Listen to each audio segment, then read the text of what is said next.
ஒரு காலத்தில் பிரஷ்யா அப்படின்னு ஒரு தேசம் இருந்தது. இப்போ ஜெர்மனி இருக்குல்ல, இதோட பெரும்பகுதி ஒரு காலத்தில் பிரஷ்யாங்கிற பேரில் இருந்தது. அப்போ அதுக்கு அரசராக இருந்தவர் மகா ஃப்ரெடரிக், அதாவது ஃப்ரெடரிக் தி கிரேட் அப்படின்னு சொல்லுவாங்க. அந்த ராஜாவுக்கு ஒரு சந்தேகம். நாம் பல வகையான வரிகளை விதித்து வசூல் பண்ணுறோம், அப்படி பண்ணியும் வருமானம் குறைஞ்சிக்கிட்டே போகுதே, இதுக்கு என்ன காரணமாக இருக்கும்? இதுதான் அவருக்கு ஏற்பட்ட சந்தேகம். ஒரு சமயம் அந்த அரசர் தம்முடைய அமைச்சர்களையும் பிரபுக்களையும் தளபதிகளையும் கூப்பிட்டு ஒரு விருந்து வச்சார். விருந்து முடிஞ்சதும் அவங்கள பார்த்து இந்த சந்தேகத்தை கேட்டார். வரிகள் அதிகமாக விதித்து வருமானம் குறையறதுக்கு என்ன காரணம் அப்படின்னு கேட்டார். பல பேருக்கு இதுக்கு சரியாக பதில் சொல்ல தெரியல. அனுபவசாலியான ஒரு தளபதி எழுந்திருச்சார். அரசே, அது எப்படிங்கிறத இப்போ உங்களுக்கு காட்டுறேன்னார். உடனே ஒரு பெரிய பனிக்கட்டி ஒன்றை தன்னுடைய கையில் எடுத்தார். அதை அப்படியும் எப்படியும் திருப்பி பார்த்தார். அப்புறம் அடுத்தவர்கிட்ட கொடுத்தார். அவரும் அதை அப்படியும் இப்படியும் திருப்பி பார்த்துட்டு அடுத்தபடியாக இருந்தவர்கிட்ட கொடுத்தார். இப்படியே இதை ஒவ்வொருத்தராக பார்த்துட்டு ஒவ்வொரு கையாக மாறி கடைசியில் மன்னர் கைக்கு போய் சேர்ந்தது. மன்னர் கைக்கு அந்த பனிக்கட்டி போய் சேர்ந்தப்போ அது கொஞ்சம் கொஞ்சமாக உருகி ஒரு பட்டாணி கடலை சைஸுக்கு ஆகிட்டுது. மன்னர் யோசனை பண்ணார், வரி அதிகமாக போட்டாலும் வந்து சேர்றது குறைவாக இருக்கிறதுக்கு என்ன காரணம் அப்படிங்கிறது அவருக்கு புரிஞ்சு போச்சு. காலம்தான் மாறிக்கிட்டு இருக்கே தவிர இந்த கையூட்டு வாங்குகிற பழக்கம் மாறினதாக தெரியல. இன்னொரு ராஜா இருந்தார். அவர் தன்னுடைய ராஜாங்கத்தில் லஞ்ச ஊழலே சுத்தமாக இருக்கக்கூடாது அப்படின்னு நினச்சார். அவர்கிட்ட பல்வேறு துறைகளுக்கும் பொறுப்பாக இருந்த பல பேரும் ரொம்ப சுத்தமாகவும் நேர்மையாகவும் இருந்தாங்க. ஒரே ஒருத்தர் மட்டும் எல்லார்கிட்டையும் லஞ்சம் வாங்கிட்டே இருந்தார். அவரை வேறு வேறு துறைகளுக்கு மாற்றி பார்த்தாரு. அந்த ராஜா என்னென்னமோ பண்ணி பார்க்குறாரு. எந்த வேலையை கொடுத்தாலும் அதுலேயும் லஞ்சம் வாங்கிறதுக்கு ஒரு வழியை உண்டு பண்ணிக்குவார் அந்த ஆள். ராஜாவுக்கு இது ஒரு பெரிய தலைவலியாக போட்டுது. இவர் என்ன பண்ணுறது? இவருக்கு என்ன வேலையை கொடுக்கறது? கொஞ்சம் கூட லஞ்சம் வாங்கிறதுக்கு சான்ஸே இல்லாத ஒரு வேலையை கொடுக்கணும் அப்படின்னு திட்டம் போட்டார். ஒரு நாள் அவருக்கு அந்த உத்தரவும் போட்டுட்டார். அதாவது அவருக்கு என்ன வேலைன்னா, கடற்கரையில் தான் அவருக்கு ஆஃபீஸ். அங்கேயே இருந்துக்க வேண்டியது. தினமும் எத்தனை கடல் அலை கரையில் வந்து மோதுது அப்படிங்கிறத கணக்கெடுத்து ராஜாவுக்கு தெரிவிக்க வேண்டியது. இதுதான் அவருக்கு வேலை. பேசாமல் அலையை எண்ணிட்டு உட்காந்துருக்கிட்டோம், அப்போவாவது அவர் லஞ்சம் வாங்குகிற சந்தர்ப்பம் இல்லாமல் போயிடும் அவருக்கு அப்படின்னு நினச்சார் ராஜா. இந்த ஆள் கடற்கரைக்கு போய் டியூட்டியில் ஜாயின் பண்ணிக்கிட்டார். ஒரே மாதத்தில் அங்கே சொந்தமாக ஒரு பிரம்மாண்டமான மாளிகை கட்டி விட்டார். ராஜாவுக்கு இது பெரிய ஆச்சரியமாக போச்சு. அலையை என்ற வேலையில் அந்த ஆள் எப்படி பணம் சம்பாதிச்சார் அப்படின்னு விசாரித்து பார்த்தார் அக்கம் பக்கத்தில். அந்த ஆள் என்ன பண்ணியிருக்கிறாருன்னா, கடற்கரையில் போய் பொறுப்பை ஏற்றுக்கிட்ட உடனே அங்கே இருந்த மீனவர்கள்கிட்ட எல்லாம் இந்த கரையில் வந்து ஒரு நாளில் வந்து மோதுகிற அலைகள் எத்தனை அப்படின்னு கேட்டிருக்காரு. அது எப்படிங்க தெரியும்னு இருக்காங்க அவங்க.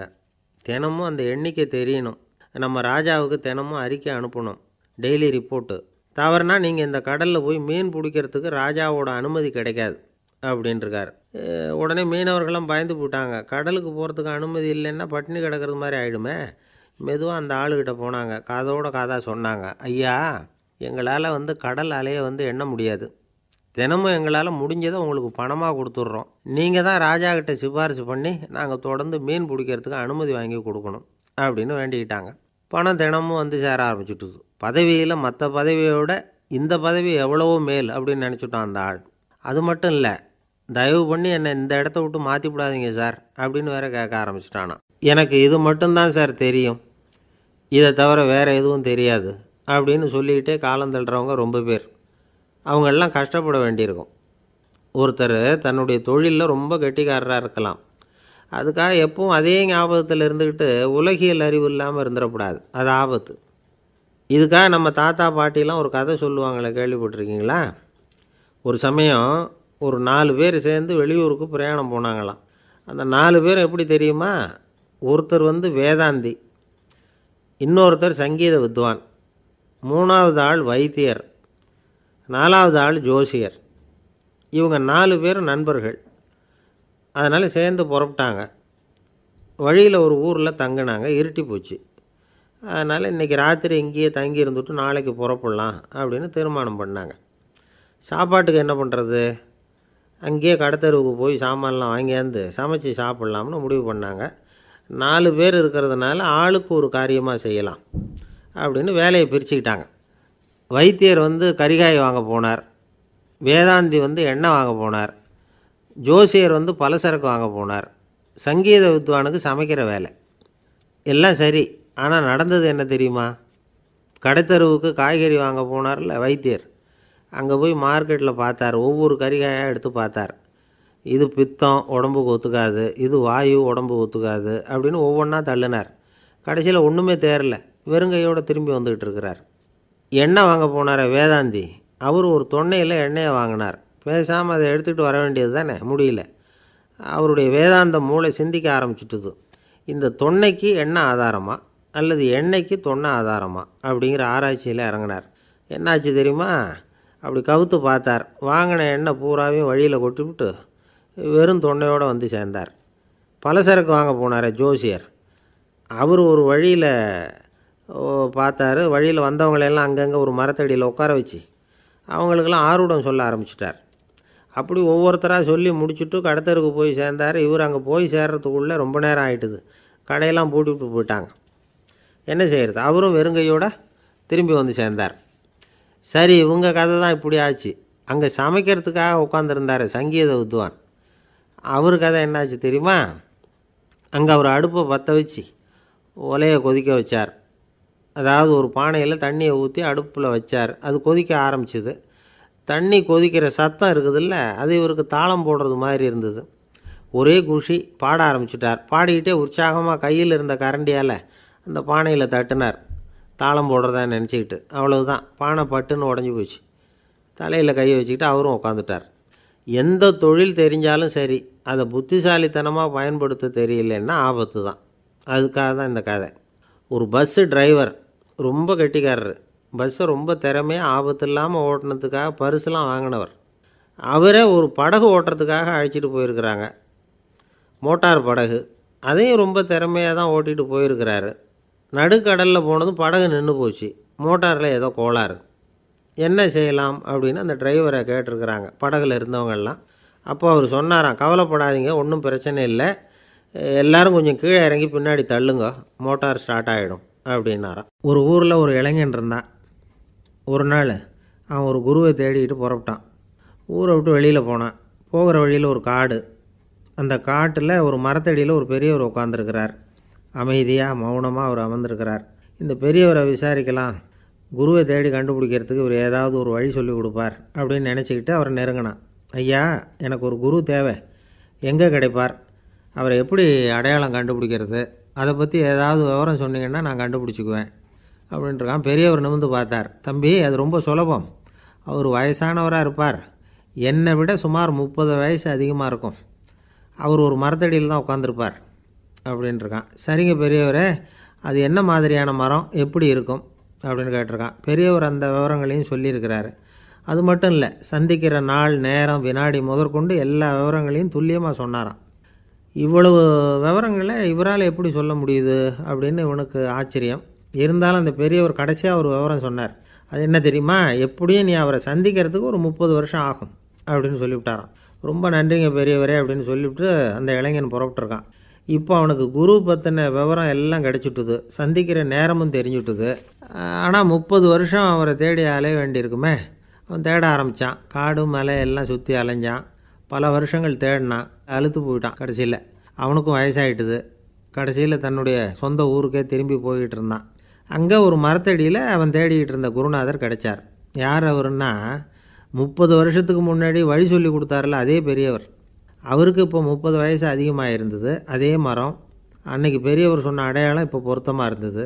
இப்போ அந்த பெரியவர் சொன்னார், சரியாக வந்து சேர்ந்துட்டேன், வா, உனக்காக தான் நான் இவ்வளவு காலமும் காத்துக்கிட்டு இருந்தேன் அப்படின்னாராம். என்ன சொல்கிறீங்கன்றிருக்கான். 30 வருஷத்துக்கு முன்னாடி என்கிட்ட வந்தியே, அப்போவே என் காலம் வந்து முடிஞ்சு போயிருந்தது. அப்போவே என்ன உனக்கு அடையாளம் தெரியல, அதனால் இவ்வளவு காலம் உனக்காக காத்துட்ருக்கும்படி ஆகிட்டுது அப்படின்னாராம். ஐயா, அப்போவே நீங்கள் சொல்லியிருக்கலாமே, இதுதான் 30 வருஷம் கழித்து நீ சந்திக்க போகிற இடம், நான் தான் உன்னுடைய குரு அப்படின்னு சொல்லியிருக்கலாமே அப்படின்ட்டுருக்கான். அந்த பெரியவர் சிரிச்சுக்கிட்டே இதுக்கு பதில் சொன்னாராம். நான் எவ்வளவோ விவரமாக தான் சொன்னேன், நீ சரியாக புரிஞ்சிக்கல. காரணம், அப்போது நீ போதுமான அளவுக்கு பக்குவம் பெற்றிருக்கவில்லை.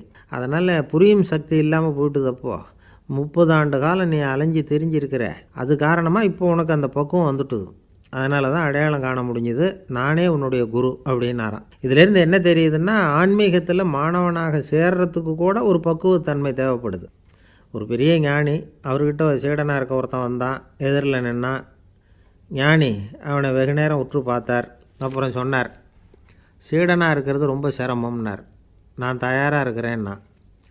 அது இன்னமும் சிரமமாச்சே, இங்கே குருவாக இருக்கிறது மட்டுமே சுலபம் அப்படின்னாராம். அப்படின்னா நான் குருவாகவே ஆயிடுறேன் அப்படின்னானா. இது போலவே இந்த காலத்தில் கதை ஒன்று உண்டு. ஒரு பள்ளிக்கூடத்தில் வகுப்பு ஆசிரியர் மாணவனை திட்டிக்கிட்டு இருந்தார். டேய், நீ 100க்கு 10 மார்க்கு தான் வாங்கிக்கிட்டு இருக்க. இவ்வளவு மோசமாக நீ படித்தா கடைசியில் மாடு மேய்க்கிறது கூட லாய்க்கு இல்லாதவனா ஆகிடுவேன். அதுக்கப்புறம் என்ன செய்ய போகிறேன் அப்படின்னாராம். பையன் தலையை சொரிஞ்சிக்கிட்டே சொன்னானா, சார் அப்படின்னா ஒன்று செய்கிறேன் அப்படின்னானா. இவர் கேட்டிருக்கார், என்ன செய்ய போகிறேன்னு. வேறு என்ன சார், உங்களை மாதிரி ஒரு ஆசிரியர் ஆகிடுறேன் அப்படின்னானா. இமயமலை அடிவாரத்தில் ஒரு மடம். அங்கே ஒரு சன்னியாசி இருந்தார். அவர்கிட்ட ஒருத்தர் வந்தார். சுவாமி, ஆசையை உதற நினைக்கிறேன், முடியல, ஒட்டிக்கிட்டே வருது அப்படின்னாராம். இப்படி உட்கார, ஒரு கதை சொல்கிறேன் அப்படின்னு சொல்லி அவர் சொல்ல ஆரம்பித்தாராம். அவர் சொன்ன கதை என்னென்னா, ஒரு ஊரில் ஒரு ஆள் இருந்தான். அவன் பேர் குப்புசாமி. அவன்கிட்ட எப்பவும் ஒரு பழைய தொப்பி இருக்கும், விடவே மாட்டான். அதனால் அவனை எல்லோரும் தொப்பி சாமி அப்படின்னு தான் கூப்பிடுறது வழக்கம். ஒரு புது தொப்பி வாங்கிக்கப்படாதாப்பா அப்படின்னு நண்பர்கள்லாம் சொல்லி பார்த்தாங்க. பணத்துக்கு எங்கே போவேன் அப்படின்னு விட்டானான். பணம் வச்சுருக்கான், செலவு பண்ண மனசு வரல, மகா கஞ்சன். பழைய பாட்டில்கள்லாம் வாங்கி விற்றுக்கிட்டு இருந்தான். அப்படி ஒரு தடவை பழைய கண்ணாடி சாமான்களை ஏலத்தில் எடுத்தப்போ அதில் ஒரு அருமையான சென்ட்டு பாட்டில் கிடச்சிது. உடனே ஒரு ஐடியா பண்ணான். அந்த சென்ட்டை சின்ன சின்ன பாட்டில்களில் அடைச்சி ஜன்னல் ஓரமாக அடுக்கி வச்சுட்டான். அதை விற்றா நிறைய பணம் கிடைக்குமே. அதனால் இதுக்கு இடையில் ஒரு நாள் அவன் அப்படியே உட்காந்துருந்தான். அந்த நேரம் நண்பன் வந்தான். ஏண்டா, உன் பழைய தொப்பியை மாற்றப்படாதா, ஊரில் எல்லோரும் கேலி பேசுகிறாங்களே ஒன்று தொப்பி சாமின்னு அப்படின்னு சொல்லி கேட்டிருக்கான். இந்த சென்ட்டு பாட்டில் விற்றதும் பணம் வரும், அதுக்கப்புறம் பார்க்கலாம் அப்படின்னு நானா. இவன் சரி வா, நீச்சல் குளத்துக்கு போயிட்டு வருவோம் அப்படின்னு கூப்பிட்ருக்கான் நண்பன். 2 பேரும் போனாங்க. அதே நேரம் அந்த ஊர் நீதிபதியும் அங்கே குளிக்க வந்தாராம். அவர்கிட்ட இருந்தது விலை வசந்த ஒரு புது தொப்பி. அதை அங்கே இருந்த ஸ்டாண்டில் மாட்டிவிட்டு குளிக்க போனார். இதுக்கிடையில் குப்புசாமி குளிச்சுட்டு வந்தான். அவனுடைய பழைய தொப்பியை காணலை. அந்த புது தொப்பியை பார்த்தா இது நண்பனுடைய வேலை தான் அப்படிங்கிறதாக புரிஞ்சுக்கிட்டு அதை எடுத்து மாட்டிகிட்டு வந்துட்டான். நீதிபதி குளிச்சுட்டு வந்து பார்க்குறாரு, தொப்பியை காணும். போலீஸில் புகார் கொடுத்தார். அவங்க தேடினாங்க. ஒரு மூலையில் பழைய தொப்பி கிடச்சிது. அடடா, இது நம்ம குப்புசாமியோட தொப்பி இல்லையா அப்படின்னு நானா ஒருத்தன். உடனே அவன் வீட்டுக்கு தேடிட்டு போயிருக்காங்க. அங்கே போய் பார்த்தா புது தொப்பி அங்கே இருக்குது. உடனே அவனுக்கு 1000 ரூபா அபராதம் போட்டாங்களாம். அவன் பணத்தை கட்டிவிட்டு ரொம்ப எரிச்சலோடு வீட்டுக்கு வந்தான். பழைய தொப்பி கண்ணில் பட்டுது. மறுபடியும், உன்னால் தானே எனக்கு 1000 ரூபா நஷ்டம் அப்படின்னு சொல்லி அதை எடுத்துக்கிட்டு அப்படி போயிருக்கான். அந்த ஊர் குளத்தில் வீசி எரிஞ்சிட்டு வந்துட்டான். அது மீன் பிடிக்கிற ஒருத்தன் கையில் சிக்கிச்சு. அவன் வர்ற வழியில் அதை எடுத்து வேகமாக வீசி எறிஞ்சான். அது நேராக குப்புசாமி வீட்டு ஜன்னல் வழியாக உள்ளே இந்த சென்ட்டு பாட்டில்கள் மேலே விழுந்து எல்லாம் உடஞ்சி நொறுங்கி போச்சு. குப்புசாமி பார்த்தான். தோட்டத்தில் ஆழமாக ஒரு குழியை வெட்டினான். அந்த தொப்பியை போட்டான், மூடிவிட்டான். இதை அடுத்த வீட்டுக்காரன் பார்த்தான். ஏதோ புதையல் தான் வச்சுருக்கான் போல இருக்குன்னு நினச்சான். போலீஸில் போய் புகார் கொடுத்துட்டான். மறுபடியும் போலீஸ் குழியை தோண்டினாங்க. பழைய தொப்பி மறுபடியும் வெளியில் வந்தது. எல்லோரும் சிரிக்கிறாங்க. அன்னைக்கு ராத்திரியே அந்த தொப்பியை எடுத்துக்கிட்டு நேராக புறப்பட்டான். ஒரு கல்லில் அதை சேர்த்து கட்டி குடிநீர் தொட்டி இருக்கும்ல, அதில் போட்டுட்டு வந்துட்டான். இனிமேல் என்ன பண்ணும் பார்ப்போன்னு. ஒரு நாள் திடீர்னு குழாயெல்லாம் அடைப்பட்டு போச்சு. மாநகராட்சி அலுவலர்கள் என்னன்னு பார்த்தா அந்த பழைய தொப்பி குழாயை அடைச்சிக்கிட்டு இருக்குது. இது குப்புசாமியோட தொப்பிங்கிறது தான் எல்லாருக்கும் தெரியுமே. உடனே குடிநீரை பாழாக்கணத்துக்காக குப்புசாமிக்கு கோர்ட்டு 2500 ரூபா அபராதம் போட்டுவிட்டுது. அதையும் கட்டிவிட்டு வெளில வந்தான். கடைசியாக முடிவு பண்ணான். ஒரு நெருப்பு குச்சியை கிழிச்சான்.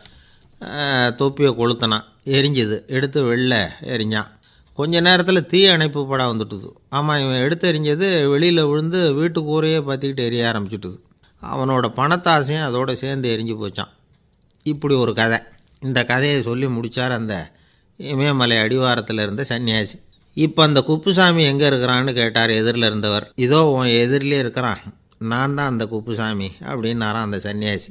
அந்த குப்புசாமிகிட்ட இருந்தது மாதிரி ஒரு பழைய தொப்பி நம்ம ஒவ்வொருத்தர்கிட்டையும் உண்டு. அதை எப்படி தொலைக்கிறதுன்னு தெரியாமல் தடுமாறிக்கிட்டு இருக்கிறோம். அது என்ன தொப்பிங்கிறீங்களா? அதுதான் நம்மை சூழ்ந்திருக்கிற மாயை அப்படிங்கிறார் சுவாமி சின்மயானந்தர். மெய்ஞானம் கிடைக்கிறப்போ மாயை எரிஞ்சு போகும் அப்படிங்கிறது அவருடைய கருத்து. நம்மால் ஒருத்தர் வேகமாக ஓடி வந்தார். காலில் மாட்டியிருந்த பழைய செருப்பு 2ஐயும் ஆவேசமாக தூக்கி ஒரு கிணத்துல போட்டுட்டு வெறுங்காலோடு நடந்து வந்துக்கிட்டு இருக்கிறார். ஏன் அப்படி பண்ணீங்க அப்படின்னு கேட்டோம். அந்த செருப்புக்கு சொந்தக்காரன் வந்து பின்னாடி வந்துக்கிட்டு இருக்கிறான், அதனால் அப்படி பண்ணேன் அப்படிங்கிறார் இவர். காசியில் இருக்கிற கடவுள் காசி விஸ்வநாதர், அங்கே இருக்கிற தேவி காசி விசாலாட்சி. இவங்க 2 பேரும் ஒரு நாள் பேசிக்கிட்டு இருந்தப்போ கடவுள் சொன்னார், இந்த மனிதர்களை நாம் ரொம்பவும் நம்பிக்கையோடு தான் படைச்சிருக்கிறோம், இருந்தாலும் அவங்களுக்கு தான் நம்பிக்கை இல்லை, எதுலேயும் ஒரு உண்மையான நம்பிக்கை இல்லாமல் வாழ்ந்துக்கிட்டு இருக்கிறாங்க அப்படின்னார். என்ன அப்படி சொல்கிறீங்க? அதோ பாருங்கள், எவ்வளவு பேர் காசியை தேடிட்டு வந்து கங்கையில் குளிச்சுக்கிட்டு இருக்கிறாங்க, அவங்களெலாம் நம்பிக்கை இல்லைன்னா இவ்வளவு தூரம் தேடிட்டு வந்து இங்கே குளிப்பாங்களா அப்படின்னு நாங்கள் தேவி. சரி, அதை சோதித்து பார்க்கலாம் அப்படின்னு 2 பேரும் முடிவு பண்ணிக்கிட்டாங்க. உடனே ஒரு திட்டம் போட்டாங்க. அது எப்படின்னா, நாம் 2 பேருமே பக்தர்கள் மாதிரி உருவத்தை மாற்றிக்கிட்டு கங்கை கரைக்கு போக வேண்டியது. நான் வந்து கங்கையில் இறங்கி குளிக்கிறேன், கொஞ்ச நேரத்தில் சுழலில் மாட்டிக்கிட்டது மாதிரி நடிக்கிறேன். நீ உடனே கரையிலிருந்து சத்தம் போடு, என்னோடய வீட்டுக்காரரை யாராவது காப்பாற்றுங்களேன்னு சத்தம் போடும். அதோடு இன்னொன்று சொல்லு, யாராவது ஒரு புண்ணிய ஆத்மா அவர்கிட்ட போய் அவருடைய முடியை பிடிச்சி இழுக்கணும், அப்படி ஒரு சாபம் இருக்குது எங்களுக்கு. புண்ணிய ஆத்மா, அதாவது எந்த பாவமும் செய்யாத இல்லாத ஒருத்தர் தான் அவரை காப்பாற்ற முடியும். அப்படிப்பட்டவங்க யாராவது வெள்ளத்தில் குதித்து என்னுடைய கணவரை காப்பாற்றுங்கோ அப்படின்னு நீ சத்தம் போடு, கூச்சல் போடு, என்ன நடக்குதுன்னு பார்க்கலாம் அப்படின்னார் கடவுள். சரின்னு சொல்லி 2 பேருமா சாதாரண பக்தர்கள் மாதிரி கங்கை கரைக்கு வந்து சேர்ந்தாங்க. அவர் இறங்கி குளித்தார். திட்டம் போட்டது மாதிரியே சுழலில் மாட்டிக்கிட்டது மாதிரி கத்துனார். கரையில் இருந்த அந்த அம்மா, ஐயோ என் கணவரை காப்பாற்றுங்களேன், யாராவது காப்பாற்றுங்களேன்னு கத்துனாங்க. பல பேர் ஓடி வந்தாங்க. உடனே இவங்க, பாவம் இல்லாத புண்ணிய ஆத்மா ஒருத்தரால் தான் என்னுடைய கணவர் காப்பாற்றப்படணுங்கிறது விதி, அப்படி ஒரு சாபம் இருக்குது, அதனால் புண்ணிய ஆத்மா யாராவது அவர்கிட்ட போய் அவர் முடியை பிடிச்சி தூக்குனா அவரை காப்பாற்றி போடலாம் அப்படின்னாங்க. இவங்க இப்படி சொன்னதும் எல்லோரும் திகைச்சு போய் நின்றுட்டாங்க. ஒவ்வொருத்தருக்கும் அவங்க செஞ்ச பாவம்லாம் ஒவ்வொன்றா ஞாபகத்துக்கு வர ஆரம்பிச்சுட்டுது. சரி, இதுக்கு நாம் லாயக்கு இல்லை அப்படின்னு சொல்லி ஒதுங்கி போக ஆரம்பிச்சிட்டாங்க எல்லாம். இந்த சமயத்தில் யாரோ ஒருத்தர் வேகமாக ஓடி வந்தார், ஆற்றுல குதித்தார், அவர்கிட்ட போனார், முடியை பிடிச்சார், தூக்குனார், அவரை காப்பாற்றி கரைக்கு கொண்டுட்டு வந்துட்டார். அப்படி காப்பாற்றின அந்த ஆளை இவங்க 2 பேரும் தனியாக கூப்பிட்டுக்கிட்டு ஒரு மண்டபத்துக்கு வந்துட்டாங்க. வந்து விசாரிக்கிறாங்க. நீ யாரப்பா அப்படின்னு கேட்குறாங்க. ஏதும் தெரியாத மாதிரி. நான் இந்த ஊர் அன்ன சத்திரத்தில் வேலை செய்கிற ஒரு சமையல்காரன் அப்படிங்கிறார். நீ வந்து கங்கையில் குளிக்கிறது உண்டான்னு கேட்டிருக்காங்க. நான் இந்த ஊர்லேயே தான் இருக்கிறேன், இருந்தாலும் தினமும் கங்கையில் குளிக்கிறதில்ல, எப்போவாவது ஒரு நாள் அங்கே குளிப்பேன் அப்படின்னார். கங்கையில் மூழ்கி எழுந்திரிச்சா பாவம்லாம் தொலையும்னு சொல்கிறாங்க. அப்படி இருக்கிறப்போ அங்கே இன்றைக்கி கங்கையில் குளிச்சுக்கிட்டு இருக்கிறவங்கெல்லாம் தங்களை வந்து புண்ணிய ஆத்மாவா நினைக்கல. கங்கையில் குளிக்காத நீ உன்னை வந்து புண்ணிய ஆத்மாவாக நினச்சி என்னை காப்பாற்ற வந்திருக்கிற, அது எப்படி அப்படின்னு கேட்டார். அதுக்கு அந்த ஆள் சொல்கிறான், கங்கையில் குதித்ததுக்கு அப்புறம் தானே உங்களை காப்பாற்ற போகிறோம், அப்படி குதிக்கும் பொழுது என்னுடைய பாவம்லாம் போயிருக்கும்ல, நான் புண்ணிய ஆத்மாவாக ஆயிருப்பேனே, அதனால தான் துணிஞ்சு வந்து உங்களை காப்பாற்றினேன் அப்படின்னா. கடவுளும் தேவியும் அவனுக்கு வந்து காட்சி கொடுத்தாங்களாம். இப்படி ஒரு கதை உண்டு. அதாவது கங்கையில் குளிச்சுக்கிட்டு இருக்கிறவங்களுக்கே தங்களுடைய பாவம் போகுங்கிற நம்பிக்கை பரிபூர்ணமாக இல்லை, குளிக்காத ஒருத்தனுக்கு அந்த நம்பிக்கை இருந்தது. அதனால் அவனால் கடவுளை பார்க்க முடிஞ்சுது. கடவுளை வந்து நாமளும் பார்க்க முடியுமா முடியாதா அப்படிங்கிற குழப்பம்லாம் நமக்கு வேண்டியதில்லை. நம்பிக்கையோடு வாழணுங்கிற உண்மையை மட்டும் இந்த கதையிலேருந்து புரிஞ்சுக்கிட்டால் போதும். ஏன்னா இந்த கதையை கேட்டுட்டு ஒரு நண்பன் குதர்க்கமாக ஒரு கேள்வி கேட்டான்.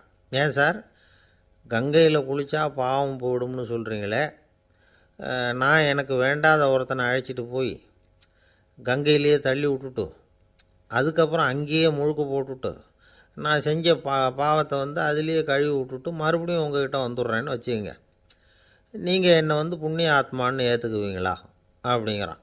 ஆள் கொஞ்சம் அசந்தான் நம்மளே அங்கே அழைச்சிட்டு போனாலும் போயிடுவான். வாழ்க்கையில் சில சந்தர்ப்பங்களில் நாம் வந்து சில அவமானங்களை சந்தித்தே தீர வேண்டியிருக்கு. என்ன பண்ணுறது, காலம் அப்படி. அவமானப்படுறவங்க உடனே அடங்கி போய்டுறது தான் உலக வழக்கம். அவமானப்பட்டால் உடனே சீறி எழறவங்களும் உண்டு. ஆனால் அதையே ஒரு சவாலாக எடுத்துக்கிட்டு முன்னுக்கு வர்றவங்களும் சில பேர் இருக்கிறாங்க. அவங்க ரொம்ப அபூர்வம். இன்றைக்கி மனோதத்துவ நிபுணர்கள்லாம் என்ன சொல்கிறாங்க தெரியுமா? அவமானப்பட்டுட்டா உடனே அடங்கி போயிடக்கூடாதான். அதையே ஒரு சவாலாக எடுத்துக்கிட்டு மனசில் ஒரு வைராக்கியத்தோடு முயற்சி பண்ணினா வாழ்க்கையில் எல்லாரும் முன்னேறலாமா. அவமானங்கிறத நாம் வைராக்கியமாக மாற்றிக்கணும். அதுதான் வெற்றிக்கு வழி. ராமர் இந்த பூமியில் பிறந்ததே ஒரு வைராக்கியத்தினால தான் சார் அப்படின்னார் ஒருத்தர். எப்படிங்க அது அப்படின்னு கேட்டேன். அவர் சொன்னார், தசரதருக்கு ராமர் குழந்தையாக பிறக்கணும், அப்போ தான் இங்கே இருக்கிற கஷ்டங்கள்லாம் நீங்கும் அப்படின்னு சர்வ லோகமும் எதிர்பார்த்துக்கிட்டு இருக்குது. ஆனால் அவர் எப்போ பிறப்பார் அப்படின்னு யாருக்கும் தெரியல. அந்த காரியம் சீக்கிரம் நடக்கணுமே, அதுக்கு என்ன பண்ணுறது? நாரதர் வந்தார் ஒரு நாள் தசரதரை தேடி. தசரதா, உனக்கு ஒரு செய்தி தெரியுமான்னு ஆரம்பித்தார். அவர் எப்பவும் இப்படித்தானே ஆரம்பிக்கிறது வழக்கம். என்ன விஷயம்னு கேட்டார் தசரதர். தசரதா, நீ அடிக்கடி உன்னோட தேரில் ஏறிக்கிட்டு தேவலோகத்துக்கு போகிற, அங்கே போகிற வர்ற எல்லாம் பண்ணிகிட்ருக்க, எல்லாம் சரி. தேவலோகத்துலேயும் உன்னை நல்லபடியாக தான் வரவேற்கிறாங்க. தேவேந்திரன் உன்னை பிரியமாக அழைச்சிட்டு போய் தன்னுடைய அரியாசனத்திலேயே தனக்கு பக்கத்திலேயே உட்கார வைக்கிறான். நீயும் சந்தோஷமாக உட்காந்து பேசிவிட்டு வந்துடுற. ஆனால் நீ இங்கே வந்ததுக்கு அப்புறம் அங்கே என்ன நடக்குது தெரியுமா உனக்கு அப்படின்னாரான் நாரதர். என்ன நடக்குது எனக்கு ஒன்றும் தெரியலையே அப்படின்னாரான் தசரதர். நாரதர்கிட்ட கிட்டத்தில் கேட்டிருக்கார், கொஞ்சம் சொல்லுங்கள் என்னது அப்படின்னு. அவர் நெருங்கி வந்தாரான் நாரதரும். மெதுவாக அவர் காதோட காதாக சொன்னாராம். அதாவது நம்ம பாஷையில் சொல்லப்போனால் பற்ற வைக்கிறார். நீ அங்கே தேவேந்திரங்கிட்ட உட்காந்து பேசிவிட்டு வந்த பிறகு நீ அங்கே உட்காந்துருந்த அரியாசனத்தை தண்ணி ஊற்றி கழுவி சுத்தப்படுத்துகிறாங்க.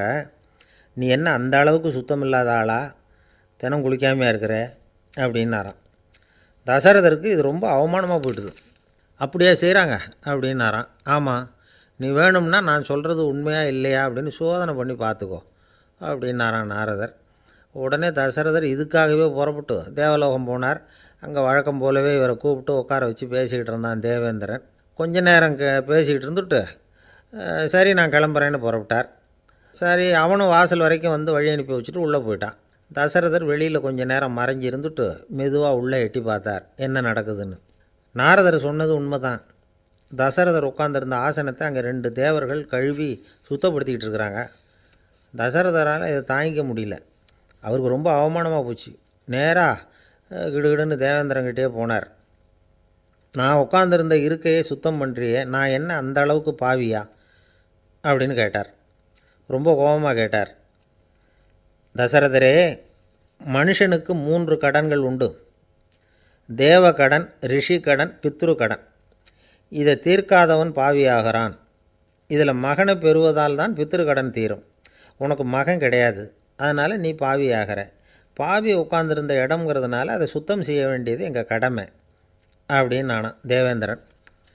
இந்த இடத்துல தசரதருக்கு ஏற்பட்ட அவமானம் ஒரு வைராக்கியமாக மாறிச்சு. தேவேந்திரனே கேட்டுக்கோ, ஒரு மகனை பெற்ற பிறகு தான் இந்த சபையில் மறுபடியும் அடி எடுத்து வைப்பேன் அப்படின்னு சொல்லிவிட்டு போயிட்டாரான். போய் புத்திர காமேஷ்டி யாகம் பண்ணார். புத்திரர்கள் பிறந்தார்கள். இந்த கதையில் உள்ள கருத்து என்னென்னா, தேவேந்திரன் தசரதரை அப்படி அவமானப்படுத்தலைன்னா அவருக்கு இப்படி ஒரு வைராக்கியம் பிறந்திருக்குமா? யோசித்து பார்க்கணும். நமக்கு ஏற்படுகிற சில அவமானங்களையும் வைராக்கியமாக மாற்றிக்குவோம். அப்படி மாற்றிக்கிட்டோம்னா வாழ்க்கையில் முன்னேறலாம். நம்ம ஆளுங்க சில பேர் அவமானத்தை வைராக்கியமாக மாற்றிக்கிறது எப்படி தெரியுமா? நம்மக்கிட்ட ஒரு பையன் சொன்னான், எங்கள் அப்பா என்னை எல்லாருக்கும் முன்னாடி வச்சு திட்டிவிட்டார், பொறுப்பு இல்லாமல் ஊர் சுற்றுறேன்னு சொல்லி அவமானப்படுத்தி விட்டார். இனிமேல் நீ என் முகத்திலேயே முழிக்காதரா போடான்னு வேறு சொல்லிவிட்டார். எனக்கு ரோஷம் வந்துட்டுது. அந்த அவமானத்தை வைராக்கியமாக மாற்றிக்கிட்டேன். அன்னையிலேருந்து அவர் முகத்திலேயே முழிக்கிறது இல்லை அப்படின்னா. அப்படியான்னு கேட்டோம். ஆமாங்க, அவர் வீட்டில் இல்லாத நேரமாக பார்த்து உள்ளே சமையல் கட்டுக்கு போய் சாப்பிட்டுட்டு நைஸாக வெளியில் வந்துடுவேன் அப்படிங்கிறான் அவன்.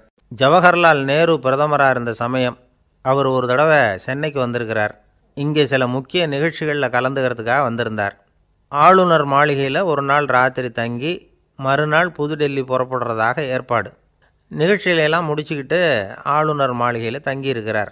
அன்றைக்கு இரவு படிக்கிறதுக்கு ஒரு முக்கியமான புத்தகம் அவருக்கு தேவைப்பட்டது. அந்த சமயத்தில் உலக அளவில் ஒரு முக்கியமான பொருளாதாரம் சம்பந்தமான ஒரு புத்தகம் வெளியாகி இருக்கிற விஷயம் அவருக்கு தெரியும்.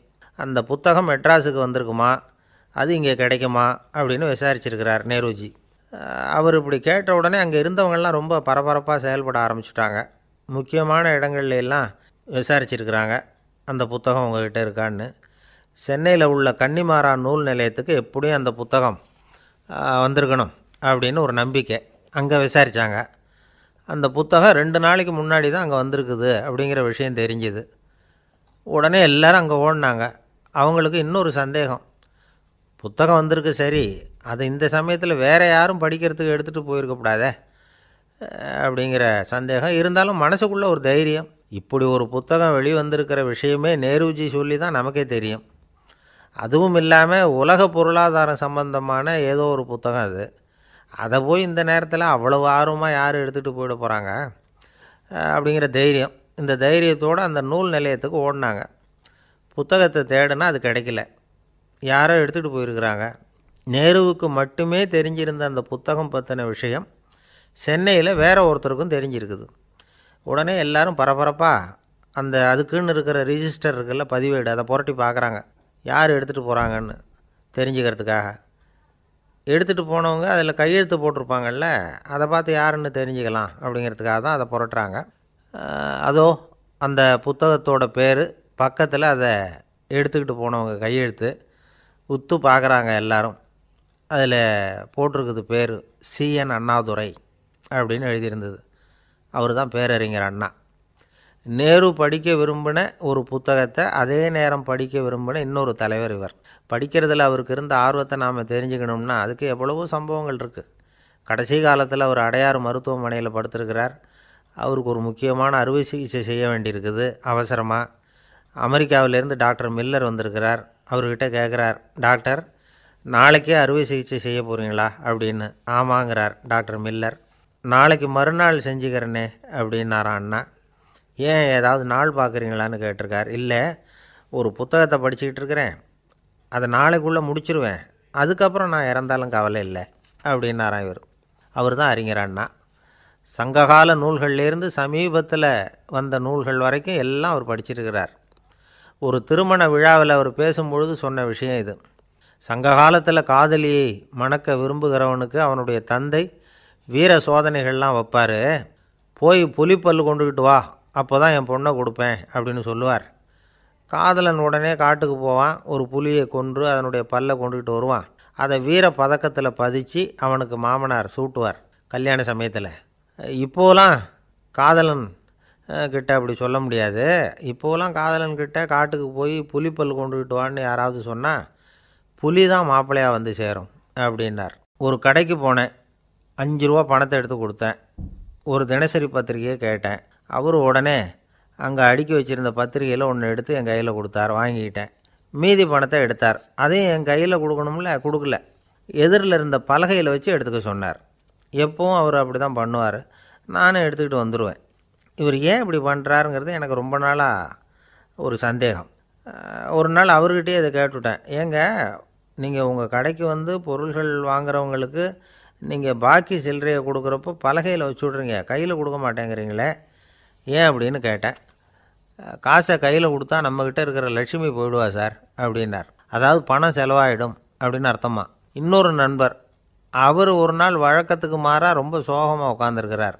ஏங்க என்னாச்சு, ஏன் இப்படி கப்பலே கவிழ்ந்தது மாதிரி உட்காந்துருக்குறீங்க அப்படின்னு கேட்டேன். கப்பலே கவிழ்ந்திருந்தா கூட நான் இப்படி கவலைப்பட மாட்டேன் சார், வேறு ஒன்று நடந்து போச்சுன்னார். என்னன்னு கேட்டேன். என் உச்சந்தலையில் பல்லி ஒன்று விழுந்துட்டுதுன்னார். அதுக்காகவா இப்படி அப்படின்னு ஆச்சரியப்பட்டேன். ஆமாங்க, பல்லி உச்சந்தலையில் விழுந்தால் பலன் என்னன்னு பஞ்சாங்கத்தில் பார்த்தேன், மரணம்னு போட்டிருக்கு அப்படின்னு சொல்லிவிட்டு அவர் தொடர்ந்து கவலைப்பட ஆரம்பிச்சிட்டார். இப்படியும் ஒருத்தர், என் கூட வேலை பார்க்குற ஒருத்தர் எப்படி தெரியுமா, தினமும் வலது காலை வச்சு தான் ஆஃபீஸுக்கு உள்ளே நுழைவார். என்றைக்காவது தவறுதலாக இடது காலை வச்சு உள்ளே வந்துட்டார்னா அன்னைக்கு பூரா மனசு சங்கடப்படுவார். எந்த வேலையும் சரியாக ஓடாது. கேரம் போர்டு ஆடுற ஒருத்தர் எப்போ ஆட உட்காந்தாலும் ஸ்ட்ரைக்கரை கை தவறி கீழே விழுற மாதிரி பண்ணி அதுக்கப்புறம் அதை எடுத்துக்கிட்டு ஆட உட்காருவார். ஏன்னா எப்போவோ ஒரு தடவை நிஜமாகவே அது கை தவறி கீழே விழுந்திருக்குது. அன்னைக்கு பிரமாதமாக ஜெயிச்சுட்டார். உடனே ஒரு முடிவுக்கு வந்துட்டார், கை தவறுனா லாபம் அப்படின்னு. அதுக்கப்புறம் அதையே பழக்கமாக்கிக்கிட்டார். பூனை குறுக்க போனால் சகுனம் சரியில்லைன்னு நினைக்கிறவங்க உண்டு. ஆனால் ஒருத்தர் எப்படி தெரியுமா, அவர் வெளியில் கிளம்புற சமயம் பக்கத்து வீட்டு ரேடியோவில் மியாவ் மியாவ் பூனைக்குட்டின்னு பாட்டு சத்தம் கேட்டால் கூட போதும், சகனம் சரியில்லைன்னு பிரயாணத்தை கேன்சல் பண்ணிவிடுவார். இப்போ இவ்வளவும் எதுக்கு சொல்கிறோம்னா, அளவுக்கு மீறின சகுன நம்பிக்கைகள் இருக்குது பாருங்கள், இதோட பயமும் சேர்ந்துக்கிட்டதுன்னு வச்சுக்கோங்க, இது ஒருத்தருடைய மனநிலையை பாதிச்சிடும். இது உளவியல் நிபுணர்கள் சொல்கிற கருத்து. வாழ்க்கையே தடுமாற வச்சிரும். பாதுகாப்பு இல்லாத உணர்வு, ஒரு விதமான டிப்ரெஷன் மனநிலை, இதெல்லாம் தான் இதுக்கு காரணமாக அமையலாம். சில பேர் காய்கறி நறுக்க கத்தியை கையில் எடுத்தால் கூட நேரம் சரியாக இருக்கா அப்படின்னு பார்த்துட்டு தான் வேலையை ஆரம்பிக்கிறது வழக்கம். அறிவு தான் மனசுக்கு வாத்தியாராக இருக்கணும், அப்போ தான் வாழ்க்கை நிம்மதியாக இருக்கும். அறிவு மனசு சொல்கிறபடியெல்லாம் கேட்க ஆரம்பிச்சுட்டுதுன்னா இடைஞ்சல் தான். ஒருத்தருக்கு 7ஆம் நம்பர் தான் ராசியான நம்பரான், 7ஆம் தேதி தான் எந்த காரியத்தையும் ஆரம்பிப்பாராம். 7 எழுத்து வர்றது மாதிரி பேரை மாற்றி வச்சுக்கிட்டார். 7 மணிக்கு தான் தினமும் எழுந்திருப்பார். 7ஆம் நம்பர் வீட்டில் தான் குடியிருக்கார். கல்யாணம் கூட 7ஆம் தேதி தான் பண்ணிக்கிட்டார். அவர் ஒரு நாள் குதிரை பந்தயத்துக்கு போனாராம். குதிரையோட பேரையெல்லாம் பார்த்தார். ஒரு குதிரையோட பேர் 7 எழுத்தில் அமைஞ்சிருந்தது. 7 தானே இவருக்கு அதிர்ஷ்ட நம்பர், அதனால் உடனே அது பேரில் பணத்தை கட்டினார். பந்தயம் நடந்தது. என்ன சார் ஆச்சுன்னு கேட்டாங்க. நான் பணம் கட்டின அந்த என்னோடய குதிரை 7ஆவதாக சேர்ந்தது சார் அப்படின்னாராம் சோகமாக. ஒரு விவசாயி விதைக்கிறதுக்காக வயல்வெளி பக்கம் போகிறார். விதைகளை அள்ளி வீசினார். அப்போ என்ன ஆச்சுன்னா, சில விதைகள் பாதை ஓரத்தில் விழுந்தது, சில விதைகள் முள் செடிகள் மண்டி இருந்த புதருக்கு இடையில் விழுந்தது, சில விதைகள் நல்ல நிலத்தில் விழுந்தது. பாதை ஓரத்தில் விழுந்த விதை என்ன ஆச்சுன்னா, அதெல்லாம் பறவைகள் கண்ணில் போட்டுவிட்டுது. உடனே உட்காந்து கொத்தி தின்னுட்டு போட்டுது. அதிகமாக மண் இல்லாத பாறை பகுதியில் விழுந்த விதையெல்லாம் லேசாக வேர் விட்டு முளைக்க ஆரம்பிச்சிது. அதுக்கப்புறம் வேர் கீழேயும் ஆழமாக போக முடியல, மேலேயும் சூரிய வெப்பம் அதிகம் தாங்க முடியல, எல்லாம் காஞ்சி கருகி போட்டுது. புதர் பகுதியில் சில விதைகள் விழுந்தது இல்லையா, முள் செடிகள் காடாக மண்டி போயிருந்தது. அதனால் முளைச்சி வர்ற செடிக்கு நெருக்கடி அதிகமாக போட்டுது, சரியாக வளர முடியல, விளைச்சலும் சரியாக இல்லை. நல்ல நிலத்தில் விழுந்த விதைகள் மட்டும் நல்லா முளைச்சிது, நல்லா வளர்ந்தது, விளைச்சலும் பிரமாதமாக இருந்தது. இந்த கதையை சொல்லிவிட்டு கேட்க செவியுள்ளோர் கேட்கட்டும் அப்படிங்கிறார் இயேசு பெருமான். ஆமாம், இயேசு கடலில் நின்ற படகு ஒன்றில் உட்காந்துருக்கிறார். கடற்கரையில் ஏராளமான மக்கள் உட்காந்துருக்கிறாங்க. அந்த சமயத்தில் தான் இயேசு ஓமைகள் மூலமாக மக்களுக்கு பல உண்மைகளை சொல்லிகிட்டு இருக்கிறார். மக்கள் அந்த கதையை கேட்டுட்டு ஒன்றும் புரியாமல் முழிக்கிறாங்க. அதை கவனித்த இயேசு அந்த ஓமையை விளக்க ஆரம்பித்தார். இதில் அந்த விதைக்கிறவர் தான் இறைவன். அவருடைய வார்த்தைகளை விதைக்கிறார். அந்த வார்த்தைகளை கேட்கிற மக்கள் அந்த விழுந்த விதைகள் மாதிரி 4 வகையானவர்கள். சில பேர் பாதை ஓரத்தில் விழுந்த விதைகள் மாதிரி, இறைவன் வார்த்தைகளை அவங்க கேட்குறாங்க, ஆனால் தீய எண்ணங்கள் செய்கைகள் மூலமாக விதைக்கப்பட்ட வார்த்தைகள் அழிஞ்சு போடுது. இறைவன் வார்த்தைகளை கேட்ட உடனே மகிழ்ந்து போய் உடனே சில பேர் அதை ஏற்றுக்கிறாங்க. இவங்கெல்லாம் அந்த பாறை பகுதியில் விழுந்த விதைகள் மாதிரி. அதனால் இவங்கெல்லாம் வேறு இல்லாதவங்க, கொஞ்ச காலத்துக்கு இறை வார்த்தைகளுக்கு கீழ்ப்படிந்து நடப்பாங்க. அதனால் ஏதாவது இடைஞ்சல் ஏற்பட்டால் உடனே தடுமாறுவாங்க. தங்கள்கிட்ட இருக்கிற நல்ல பண்புகளை விட்டுட்டு பாவ வழிகளுக்கு போயிடுவாங்க. முள் செடிகளுக்கு இடையில் விழுந்த விதைகள் மாதிரி உள்ளவங்க யாருன்னா, இவங்களுக்கு உலக கவலை உண்டு, செல்வத்தின் மீது மயக்கம் உடையவர்கள், உலக ஆசைகள் இவங்களுக்குள்ளே பூந்துடுறதுனால அங்கே இருக்கிற நல்ல பண்புகள் மறைஞ்சு போயிடுது. அதனால் அவங்களும் உபயோகம் இல்லாதவங்களாக ஆயிடுறாங்க. நல்ல மனிதர்கள் நல்ல நிலத்தில் விழுந்த விதைகளுக்கு ஒப்பானவர்கள். இவங்க இறை வார்த்தையை கேட்குறாங்க, அதை ஏற்றுக்கிறாங்க, அவங்களும் நல்லபடியாக வாழுறாங்க, அடுத்தவங்களுக்கும் உபயோகமாக இருப்பாங்க. இதுதான் இயேசு சொன்ன விளக்கம். நல்ல வார்த்தைகளை கேளுங்கள், நல்ல வார்த்தைகளை ஏற்றுக்கொள்ளுங்கள், அடுத்தவங்களுக்கு உபயோகமாக இருங்க. இதுதான் பெரியவங்கள்லாம் நமக்கு சொல்லுகிற உபதேசம்.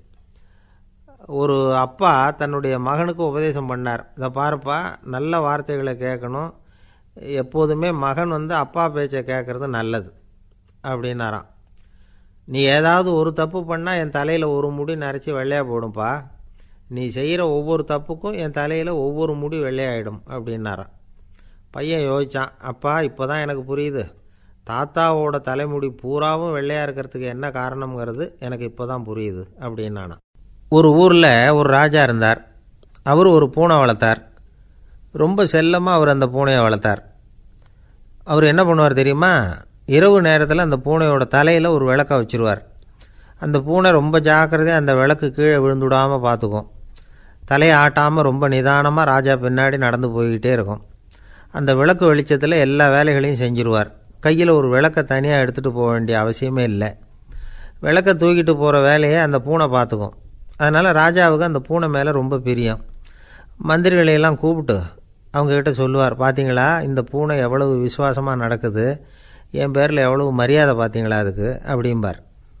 இதை கேட்டுவிட்டு அங்கேருந்த அமைச்சர்களில் ஒருத்தர் சொன்னார், மன்னா நீங்கள் சொல்கிறது சரிதான், இருந்தாலும் இந்த பூனையோட விசுவாசத்தை நாம் கொஞ்சம் சோதித்து பார்க்க வேண்டியிருக்கு அப்படின்னாராம். சரி, உங்கள் ஆசையை ஏன் கெடுக்கணும், நல்லா சோதித்து பாருங்கள் அப்படின்னு சொல்லிவிட்டார் ராஜா. உடனே அந்த அமைச்சர் என்ன பண்ணார் தெரியுமா, எங்கேயோ புறப்பட்டு போனார். ஒரு 5-6 எலிகளை பிடிச்சிக்கிட்டு வந்தார். அரண்மனையில் ராஜா ஏதோ வேலை பார்த்துக்கிட்டு இருக்கிறாரு. பக்கத்தில் அந்த பூனை ரொம்ப பணிவாக நின்றுக்கிட்டு இருக்குது. அது தலையில் விளக்கு எரிஞ்சிக்கிட்டு இருக்கு. அமைச்சர் தான் பிடிச்சிக்கிட்டு வந்த எலிகளை அந்த பூனை பார்வையில் படுறது மாதிரி எதிரில் விட்டார். அந்த எலிகள்லாம் அங்கேயும் இங்கேயும் ஓட ஆரம்பிச்சிது. அதை பார்த்தது பூனை, அவ்வளவுதான். தலையில் இருக்கிற விளக்கை பற்றியும் கவலைப்படலை, ராஜாவை பற்றியும் கவலைப்படலை. ஒரே பாய்ச்சலாக பாஞ்சு எலிகளை துரத்த ஆரம்பிச்சுட்டுது. தலையில் இருந்த விளக்கு எங்கேயோ போய் விழுந்தது, அணைஞ்சு போச்சு. இருட்டில் ராஜா தடுமாற ஆரம்பிச்சுட்டார். இந்த சமயத்தில் அந்த அமைச்சர் மறுபடியும் விளக்கை ஏற்றினார். வெளிச்சம் வந்தது. அதுக்கப்புறம் அந்த அமைச்சர் பேசினார், அரசே, பூனையோட விசுவாசத்தை பார்த்தீங்களா, எலி அது கண்ணில் படுற வரைக்கும் தான் விசுவாசமாக இருந்தது. அது மாதிரி எலியை பார்த்ததும் எல்லாத்தையும் விட்டுட்டு அதை துரத்த ஆரம்பிச்சுட்டு பார்த்தீங்களா. தான் அந்த பூனையை பற்றி நினச்சது தப்புங்கிறது அதுக்கப்புறம் தான் அந்த ராஜாவுக்கு புரிஞ்சுதான். சரி, இப்போ எதுக்கு இந்த கதையெல்லாம் அப்படிங்கிறீங்களா, இந்த பூனை மாதிரி தான் நம்ம மனசும். மனசை எவ்வளவு தான் பயிற்சி கொடுத்து பக்குவமாக வச்சுருந்தாலும் பார்க்குறதுக்கு பரமசாது மாதிரி தான் இருக்கும். பார்க்க வேண்டியதை பார்த்துட்டுதுன்னா பாஞ்சிரும். இந்த பூனை மாதிரி புலன் இன்ப பொருள்கள் கிட்டாத வரைக்கும் மனம் அடங்கி இருக்கிறது மாதிரி தான் தெரியும். கொஞ்சம் வாய்ப்பு கிடைச்சாலும் அது குதிக்க ஆரம்பிச்சிரும், தப்பு பண்ண ஆரம்பிச்சிரும். பெரிய பெரிய முனிவர்கள் வாழ்க்கையில் நடந்த வீழ்ச்சி இதை தான் நிரூபிக்குது. புலன்களின் ஆற்றல் அதிகம். அதனால் மனக்கட்டுப்பாடு பயிற்சிகளில் ரொம்ப எச்சரிக்கையாக இருக்கணுங்கிறார் சுவாமி சிவானந்தர். மது பழக்கத்தையே விட்டுவிட்டேன்னு உறுதியாக இருப்பான். கடை கண்ணில் பட்டுவிட்டுதுன்னா கால் அவனை கேட்காமலே இழுத்துக்கிட்டு உள்ளே போயிடும். இதுதான் மனசுங்கிறது. அதுதான் அந்த ராஜா வளர்த்த பூனை. நம்மால் ஒருத்தன் அந்த ராஜா பூனை தலையில் விளக்க வச்சது மாதிரி இவன் தன்னுடைய தலையிலேயே ஒரு விளக்கை ஏற்றி வச்சுக்கிட்டு என்னத்தையோ தேட ஆரம்பித்தான். தேடிக்கிட்டு இருக்கிறான். தலையை ஆட்டாமல் நிதானமாக நடந்து ரொம்ப நேரமாக தேடிகிட்டு இருக்கிறான். அந்த சமயம் அங்கே வந்த ஒருத்தர், என்னத்தை தேடுறீங்கன்னு கேட்டார். அதுதான் மறந்து போச்சு அப்படின்னு இழுத்தான். சரி, கொஞ்சம் இப்படி உட்காருங்க, ஞாபகம் வந்ததும் தேட ஆரம்பிக்கலாம் அப்படின்னார் அவர். இவன் கொஞ்ச நேரம் உட்காந்து யோசித்தான். அப்புறம் திடீர்னு எழுந்திரிச்சான். ஞாபகம் வந்துட்டுதுன்னா. என்னன்னு கேட்டார். எங்கள் வீட்டில் இருந்த விளக்கை எங்கே வச்சேன்னு தெரியல, அதை தான் தேடிக்கிட்டு இருக்கிறேன், ஏற்றி வைக்கலாம்னு பார்க்குறேன் அப்படின்னா. ஒரு ராஜா இருந்தார். நாடு பூராவும் நிறைய மரங்களை நட்டு வளர்க்கணுங்கிறது அவரோட ஆசை. தானே அதுக்கு முன்மாதிரியாக இருக்கணும்னு நினச்சார். அரண்மனையை சுற்றி மரங்களை நட்டு வளர்த்தார். இதை பார்த்துட்டு ஜனங்களும் அவங்கவுங்க வீட்டை சுற்றி மரக்கன்றுகளை நட்டு வளர்த்தாங்க. கொஞ்ச காலத்தில் ஊர் பூரா பசுமையாக மாறிச்சு. எல்லாருக்கும் சந்தோஷமாக இருந்தது. இது ஒரு பக்கம் இருக்கட்டும். இப்போ நான் சொல்ல போகிற கதை வேறு. அதாவது அந்த ராஜா ஒரு நாள் தன்னுடைய அரண்மனையை சுற்றி இருக்கிற விதவிதமான மரங்களை எல்லாம் போய் பார்த்தார். எப்படி இருக்கிறீங்க அப்படின்னு ஒவ்வொரு மரத்துக்கிட்டையும் விசாரித்தாராம். எந்த மரமும் சந்தோஷமாக இருக்கிறதா தெரியல. அது அதுக்கும் மனசில் ஒரு குறை. முதல்ல ஆலமரத்துக்கிட்ட போனார். அது சொல்லிச்சு, மண்ணா, நான் நல்லா பெருசாக வளர்ந்துருக்கிறேன், அடர்த்தியாக இருக்கிறேன், கிளையெல்லாம் 4 பக்கமும் நல்லா படர்ந்து தான் இருக்குது, இருந்தாலும் எந்த பிரயோஜனமும் இருக்கிறதா தெரியல எனக்கு. என்னுடைய பழம்லாம் ரொம்ப சின்னதாக இருக்குது, என் கண்ணுக்கு சரியாக புறப்பட மாட்டேங்குது. நான் இருக்கிற சைஸுக்கு என்னுடைய கிளையில் இருக்கிற பழம்லாம் எவ்வளோ பெருசாக இருக்கணும், அது இத்தினூண்டு இருக்கிறது எனக்கு பெரிய அவமானமாக இருக்குது. இப்படி இங்கே நின்றுக்கிட்டு இருக்கிறதே ரொம்ப கூச்சமாக இருக்குது. ஒரு நல்ல புயல் வந்ததுன்னா பேசாமல் சாஞ்சு விடலாமான்னு பார்க்குறேன் அப்படின்னு புலம்புது ஆலமரம். சரி இருக்கட்டும்னு நினச்சிக்கிட்டு ராஜா அடுத்தபடியாக ஒரு அத்தி மரத்துக்கிட்ட போனார். அதுவும் புலம்ப ஆரம்பிச்சுட்டுது. நான் கூட பெரிய மரம்தான், இல்லை இலையெல்லாம் அழகாக தான் இருக்குது, பழம் அழகாக இருக்குது, இருந்தாலும் உள்ள விஷயம் இல்லையே, அத்தி பழத்தை புட்டு பார்த்தா அத்தனையும் சொத்தை அப்படின்னு பழமொழியே உண்டாயிட்டுதே, இப்படி ஒரு கெட்ட பேரோடு நான் இருக்கணுமா அப்படின்னு புலம்புது அது. சரி இது இருக்கட்டும் அப்படின்னு சொல்லி அடுத்தபடியாக வேப்ப மரத்துக்கிட்ட போனார். அது தன்னுடைய வேதனையை வெளியிட்டது. எனக்கு எவ்வளவோ மருத்துவ குணங்கள்லாம் இருக்கிறதா சொல்லிக்கிறாங்க, இருந்தாலும் என்ன பிரயோஜனம், என்னுடைய பழத்தை மனிதர்கள் யாரும் விரும்பி சாப்பிட்றது இல்லையே அப்படின்னுது. ராஜா அடுத்தாப்புல இருந்த ஒரு பனை மரத்துக்கிட்ட போனார். நான் நல்லா உயரமாக தான் வளர்ந்துருக்கிறேன், மற்ற மரங்கள்லாம் என்னை வந்து அண்ணாந்து தான் பார்க்கணும், இருந்தாலும் என்கிட்ட நிழலுக்காக யாரும் வந்து ஒதுங்கிறது இல்லையே அப்படின்னுது. என்ன இது எல்லா மரமும் இப்படி திருப்தி இல்லாமல் இருந்துக்கிட்டு இருக்குதே அப்படின்னு நினச்சிக்கிட்டே ராஜா அடுத்தபடியாக அங்கே இருந்த ஒரு பைன் மரத்துக்கிட்ட போனார். அழகாக உயரமாக பசுமையாக தான் இருந்தது, ஆனால் பழமோ பூவோ கிடையாது. அதை நினச்சி அது வருத்தப்பட்டுக்கிட்டு இருக்குது. ஓக் மரம் அது ஒன்று நின்றுட்டு இருந்தது. அது என்ன சொல்லிச்சுன்னா, இலை உதிர் காலத்தில் என் மேலே இருக்கிற எல்லா இலைகளும் உதிர்ந்து போடுது, முடி கொட்டின மனிதர்கள் மாதிரி மொட்டையாக நான் நிற்க வேண்டியிருக்குது, என்ன வாழ்க்கை இது அப்படின்னு சொல்லி அழுத்துக்கிட்டது. சரி புளிய மரம் என்ன சொல்லுது பார்ப்போம்னு அதுக்கிட்ட போனால், என்னுடைய நிழலில் யாருமே தங்க மாட்டாங்க, உடம்புக்கு சூடுன்னு ஒதுங்கி போயிடுவாங்க, அடிமரத்தை பார்த்திங்கன்னா பட்டையெல்லாம் உறிஞ்சி பார்க்குறதுக்கே கேவலமாக இருப்பேன் அப்படின்னுது அது. முருங்கை மரம் என்ன சொல்லிச்சு தெரியுமா, என்னுடைய இலை காயெல்லாம் சாப்பிட்றவங்களுக்கு சத்து கொடுக்கறது வாசம்தான், ஆனால் என் உடம்புல சத்தே கிடையாது, கொஞ்சம் வேகமாக காற்று அடிச்சதுன்னா முறிஞ்சி விழுந்துடுறேன், என்ன வாழ்க்கை இது அப்படின்னு சொல்லி அது வருத்தப்பட்டது. ராஜா யோசனை பண்ணார், என்ன இது மரங்கள் வந்து பூமியின் வரங்கள்னு சொல்கிறோம், மழை பெய்யறதுக்கு அதுதான் காரணம், பூமி செழிப்பாக இருக்கிறதுக்கும் அதுதான் காரணம், வீடு கட்டுறதுக்கு மரம், நாற்காலி செய்ய உபயோகப்படுத்துறதுக்கும் அதுதான் உபயோகப்படுது, மனுஷனுக்கு வேண்டிய ஆகாரங்களையும் கொடுக்குது, இப்படிலாம் இருந்தும் எல்லா மரமும் நிம்மதி இல்லாமல் இருந்துக்கிட்டு இருக்குதே அப்படின்னு நினச்சார். அப்போது அங்கே இருந்த ஒரு மகிழ மரம் அவர் கண்ணில் பட்டுது. அந்த மரம் மட்டும் கொஞ்சம் நிம்மதியாக மகிழ்ச்சியாக இருக்கிறது மாதிரி தெரிஞ்சுது. உடனே ராஜா அதுக்கிட்ட போனார். உனக்கு மனசில் எதுவும் குறை இல்லையான்னு கேட்டார். இல்லை, நான் சந்தோஷமாக தான் இருக்கேன்னு அந்த மகிழ மரம். அப்படியான்னு ஆச்சரியமாக கேட்டார் ராஜா. ஆமாம் மன்னா, இந்த இடத்துல நீங்கள் ஒரு முருங்கை மரத்தையோ வேப்ப மரத்தையோ கூட நட்டிருக்கலாம், ஆனால் இந்த இடத்துல நடுறதுக்கு என்ன தேர்ந்தெடுத்துருக்குறீங்க, அதுவே எனக்கு பெருமை, அதுவே எனக்கு திருப்தி அப்படின்னு தான் மகிழ மரம். மகிழ மரம் சாதாரணமாக தான் இருக்கும், இளம் மஞ்சள் நிறத்தில் பூக்கள், அது காய்ந்தும் மனம் வீசும். மகிழ மரம் மாதிரி மன திருப்தியோடு வாழறதுக்கு நாம் கற்றுக்கணுமா. நாம் இந்த உலகத்தில் ஒரு நாயாவோ நரியாவோ கூட பிறந்திருக்கலாம், மனுஷனாக பிறந்திருக்கிறோம், அதுவே பெருமை தானே. இந்த நிறைவு தான் மகிழ்ச்சியின் ரகசியம். ஒரு பையன் அப்பா கிட்ட போய், அப்பா நீங்கள் இந்த உலகத்தில் ஒரு மனுஷனாக பிறந்தது என்னோட அதிர்ஷ்டம் நானா. ஏண்டா அப்படி சொல்கிறேன்னு இருக்கார் அப்பா. நீங்கள் ஒரு கரடியாக பிறந்திருந்தா இந்நேரம் நானும் ஒரு கரடி குட்டியாக தானே இருந்திருப்பேன் அப்படின்னு நானா பையன். இந்த உலகத்தில் நாம் நல்லபடியாக இருக்கணும்னா அதுக்கு முக்கியமாக தேவைப்படுறது ரெண்டு, ஒன்று செல்வம், இன்னொன்று அறிவு. சரி, இது ரெண்டில் சிறந்தது எது அப்படின்னு ஒரு கேள்வி கேட்டால் என்ன பதில் சொல்கிறது? இதே கேள்வியை ஹஸ்ரத் அலி அவர்கள்கிட்ட கேட்டாங்களாம். அவர் ஒரு பெரிய அறிஞர். கேள்வி கேட்டவங்களும் சாதாரண ஆட்கள் இல்லை, இவங்களும் அறிஞர்கள். ஒரு நாள் ஹஸ்ரத் அலி அவர்கள்கிட்ட 10 அறிஞர்கள் வந்தாங்களாம். ஐயா, நாங்கள் 10 பேரும் உங்ககிட்ட ஒரே கேள்வியை தான் கேட்க வந்திருக்கிறோம், ஆனால் எங்கள் 10 பேருக்கும் நீங்கள் தனித்தனியாக பதில் சொல்ல முடியுமா அப்படின்னு கேட்டிருக்காங்க. அதாவது அவங்க ஒரே கேள்விக்கு இவர்கிட்ட இருந்து 10 விதமான பதில் எதிர்பார்க்குறாங்க. சரி கேளுங்க, என்ன கேள்வி அப்படின்னார் அவர். அப்போ தான் அவங்க கேட்டாங்களாம், செல்வம் அறிவு இது ரெண்டில் சிறந்தது எது, இதுதான் கேள்வி. ஹஸ்ரத் அலி என்ன பண்ணார் தெரியுமா, அவங்கள ஒவ்வொருத்தராக கூப்பிட்டார், ஒவ்வொரு விதமான பதிலை சொல்லி அனுப்புனார். முதல்ல ஒருத்தரை கூப்பிட்டார், சொன்னார், அறிவுங்கிறது தீர்க்கதரிசிகள், ஞானிகள், மகான்கள் இவங்களோட பரம்பரை சொத்து, ஆனால் செல்வங்கிறது கொடுங்கோலரின் ஆயுதம், அதனால் அறிவு தான் சிறந்தது அப்படின்னார். ரெண்டாவது ஆளை கூப்பிட்டார், உங்ககிட்ட செல்வம் இருந்தால் நீங்கள் தான் அதை காப்பாற்றணும், ஆனால் அறிவு வந்து உங்களை எப்பவும் காப்பாற்றும், ஆகவே அறிவு தான் சிறந்தது அப்படின்னார். மூணாவது ஆளை கூப்பிட்டார், செல்வந்தனுக்கு எப்போதும் விரோதிகள் அதிகம், ஆனால் அறிஞனுக்கு நண்பர்கள் அதிகம், அதனால் அறிவு தான் சிறந்ததுன்னார். அடுத்தவரை கூப்பிட்டார், செல்வம் அடுத்தவங்களுக்கு கொடுக்க கொடுக்க குறையும், ஆனால் கல்விங்கிறது அதிகரிச்சுக்கிட்டே வரும், கொடுக்கறதுனால குறையாது, அதனால் அறிவு தான் சிறந்ததுன்னார். இன்னொருத்தரை கூப்பிட்டார், அறிவுள்ளவன் எப்பவும் வந்து அதை அடுத்தவங்களுக்கு வாரி வழங்கிக்கிட்டே இருப்பான், அதனால் அவங்ககிட்ட தாராளத்தன்மை இருக்கும், ஆனால் செல்வந்தன்கிட்ட கஞ்சத்தனம் தான் இருக்கும், அதனால் அறிவு தான் சிறந்ததுன்னார். ஆறாவது நபரை கூப்பிட்டார், செல்வத்தை வந்து கள்வர்கள் திருடிக்கிட்டு போக முடியும், ஆனால் அறிவை வந்து அப்படி திருடிக்கிட்டு போக முடியாது அப்படின்னார். 7வது நபரை கூப்பிட்டார். செல்வம் வந்து கால ஓட்டத்தில் அழிஞ்சிரும், ஆனால் அறிவை வந்து கால ஓட்டம் ஒன்றும் பண்ண முடியாது, ஆகவே அறிவே சிறந்ததுன்னார். 8வது ஆளை கூப்பிட்டு சொன்னார், செல்வத்துக்கு எப்பவும் எல்லை உண்டு, நிறை உண்டு, அளவு உண்டு, கணக்கு உண்டு, ஆனால் அறிவுக்கு அப்படிப்பட்ட எல்லை எதுவும் கிடையாது, அதனால் அதுதான் சிறந்ததுன்னார். அடுத்தவனை கூப்பிட்டார்.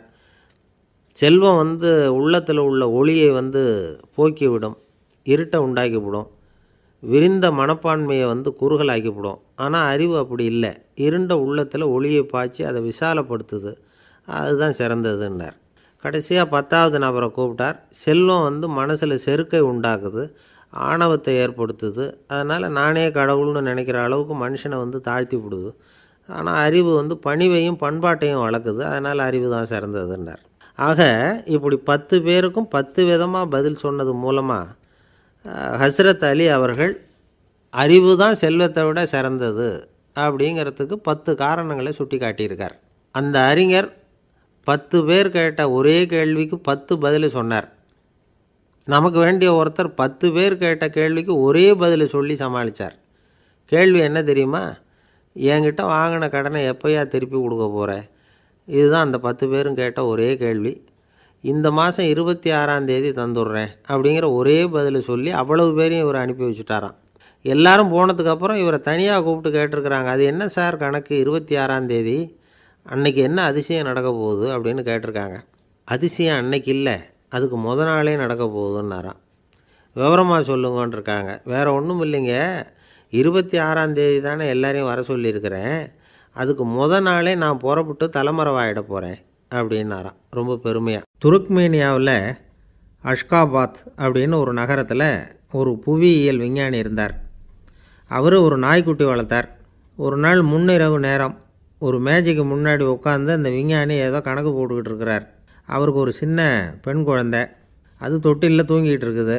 அந்த நாய்க்குட்டியும் ஒரு மூலையில் படுத்து அது பாட்டுக்கு தூங்கிட்டு இருந்தது. ஒரே அமைதி. அந்த நேரத்தில் திடீர்னு அந்த நாய்க்குட்டி துள்ளி எழுந்திரிச்சிது, நேராக குழந்தைகிட்ட ஓடிச்சு. அந்த குழந்தைய அது போட்டிருந்த ட்ரெஸ்ஸோடு சேர்த்து கவ்வி தூக்குச்சு, தூக்கிக்கிட்டு வாசல் பக்கம் ஓடிச்சு. நாய்க்குட்டி குழந்தைய கவ்வி தூக்க முடியுமாங்கிற சந்தேகம் உங்களுக்கு இல்லையா? நீங்கள் வந்து நம்ம ஊர் நாய்க்குட்டியவே பார்த்து பழக்கப்பட்டிருக்கீங்க, அதனால் நம்புறதுக்கு சிரமமாக இருக்கும். அந்த ஊர்லெலாம் அது வந்து ரொம்ப ஸ்ட்ராங்காக இருக்கும், ஒரு ஏதோ கண்ணுக்குட்டி மாதிரி இருக்கும். விஞ்ஞானி அதை பார்த்துட்டார். உடனே அந்த நாய்க்கு வந்து வெறி பிடிச்சிட்டுதுன்னு முடிவு பண்ணிவிட்டு தன்னோட கை துப்பாக்கியை எடுத்துக்கிட்டு ஓடி வந்தார். அவர் வெளியில் வந்து நாய்க்குட்டி எங்கே அப்படின்னு பார்த்து தேடுறார். அந்த நேரத்தில் அந்த வீடு வந்து இடிஞ்சு விழுது. காரணம் பூமி அதிர்ச்சி. இப்படி பூமி அதிர்ச்சி உண்டாக போகுதுங்கிறது அந்த நாய்க்குட்டிக்கு முன்னாடியே தெரிஞ்சு போச்சு. அதுதான் குழந்தைய தூக்கிட்டு வெளியில் ஓடி வந்திருக்குது. அது மூலமாக அந்த குடும்பத்தையே காப்பாற்றிருக்குது அந்த நாய்க்குட்டி. இந்த சம்பவம் நடக்கிறதுக்கு 3 நாளைக்கு முன்னாடியே சில பிராணிகளுக்கு இப்படி நடக்க போகுதுங்கிறது தெரிஞ்சிருக்குதான். ஆமாம், அந்த நகரத்தில் 3 நாளைக்கு முன்னாடியே பாம்பு, பல்லி இதெல்லாம் அது தங்கியிருந்த வலையை விட்டு வெளியில் ஓடி வந்துட்டுது. அதே மாதிரி அங்கே இருந்த புறாவெல்லாம் பறந்து போயிடுச்சான். இதே மாதிரி யுகோஸ்லோவியாவில் கூட ஒரு நகரம், அங்கே ஒரு நாள் ராத்திரி ஒரு மிருக காட்சி சாலையில் திடீர்னு ஒரு பெரிய கலவரம், கூச்சல், குழப்பம். அங்கே இருந்த கழுதை, புலி, யானை, பறவை எல்லாம் கண்ணாபின்னான்னு கத்த ஆரம்பிச்சுட்டுது. நேர் யானை அதுக்குன்னு போடப்பட்டிருந்த தடுப்பையே தாண்டி குதித்து வெளியில் வந்துட்டு தான். மறுநாள் தான் எல்லாருக்கும் விஷயம் புரிஞ்சுது. அடுத்த நாள் காலையில் அங்கே பூமி அதிர்ச்சி உண்டாயிட்டுது. இப்போ பாருங்கள், அதாவது மனுஷனை போய் தீர்க்க தரிசி அது இதுன்னு சொல்லிகிட்டு இருக்கிறோம், இவனை விட அது பரவாயில்லைன்னு தோணுது. அதாவது மிருகங்கள் ஒன்று நடக்க போகுதுங்கிறத முன்னாடியே புரிஞ்சுக்குதே. சரி, இதெல்லாம் எப்படி அது முன்கூட்டி புரிஞ்சுக்குது? அதுதான் படைப்பு ரகசியம். அதை கண்டுபிடிக்கிறதுக்கு தான் மனுஷன் வந்து ஆராய்ச்சி பண்ணிகிட்டு இருக்கிறான். விஞ்ஞானிகளோட ஆராய்ச்சியெல்லாம் ஒரு பக்கம் இருக்கட்டும், வீட்டுக்குள்ளேயே சில ஆராய்ச்சி பண்ணி பாருங்களேன். இப்போ சில யோசனை சொல்லி அதை சோதனை பண்ணி பாருங்க அப்படின்னு ஒருத்தர் சொன்னாராம். அதாவது இப்போ மழை வருமா வராதா அப்படின்னு தெரிஞ்சுக்கணுமா, உடனே ஒரு பூனைக்குட்டி பின்னாடியே மெதுவாக போய் அது என்ன செய்யுதுன்னு கவனித்து பார்க்கணும். பூனைக்குட்டி தன்னோட பாதத்தினால சுகத்தில் வந்து அப்படி கீறிக்கிட்டு இருக்கும். அப்படி கீறினா கண்டிப்பாக மழை வரும். சில சமயம் பூனைக்குட்டி அப்படி மல்லாந்து படுத்துக்கிட்டு பாதத்தை உயர தூக்கும், அப்படியும் இப்படியும் புரளும். இப்படி செஞ்சதுன்னா அன்னைக்கும் மழை இருக்காது. அதனால் முன்னாடி இருந்தது மழை வர்றதுக்கு அறிகுறி, இது மழை இல்லைங்கிறதுக்கு அறிகுறி. பறவைகள், பிராணிகள் இதுகளோட நடவடிக்கைகளை பார்த்துட்டு அதையெல்லாம் அடிப்படையாக வச்சு தான் காலநிலையை கண்டுபிடிக்கிற கருவிகளை கண்டுபிடிச்சிருக்கிறாங்க. வாத்து இருக்குல்ல, சில சமயம் தன்னோட அழகை தன்னோட இறகுகளில் அப்படியே புதைச்சிக்கும். அப்படி செஞ்சால் குளிர்காலம் வரப்போகுதுன்னு அர்த்தம். பருவநிலை குளிராக மாறப்போகுதுங்கிறதுக்கு இதுதான் அறிகுறி. சிட்டுக்குருவி இருக்குதுல்ல, அதெல்லாம் புழுதியில் உழுந்து புரளும், சிறகுகளை வந்து படபடன்னு அடிச்சுக்கும். அப்படி செஞ்சால் மழை வரப்போகுதுன்னு அர்த்தம். ஒன்று மட்டும் நாம் நல்லா தெரிஞ்சுக்கணும், இயற்கையின் சீற்றம்னு சொல்கிறோம் இல்லையா, இயற்கை ஏன் நம்ம மேலே கோவப்படுது? இயற்கையை நாம் அனுசரித்து போகிறதில்ல, அதனால் கோவப்படுது. காடுகளை அழிக்கக்கூடாது, விலங்குகளை கொல்லக்கூடாது, இயற்கை ஏற்படுத்தி வச்சுருக்கிற சமநிலையை கெடுக்கக்கூடாது. அதை புரிஞ்சுக்கிட்டு வாழ்ந்தோம்னா பூமியும் நடுங்காது, நாமளும் நடுங்க வேண்டிய அவசியம் இருக்காது. ஒருத்தர் இருந்தார், சாராய கடைக்கு போனாராம், நிறைய சாப்பிட்டார்.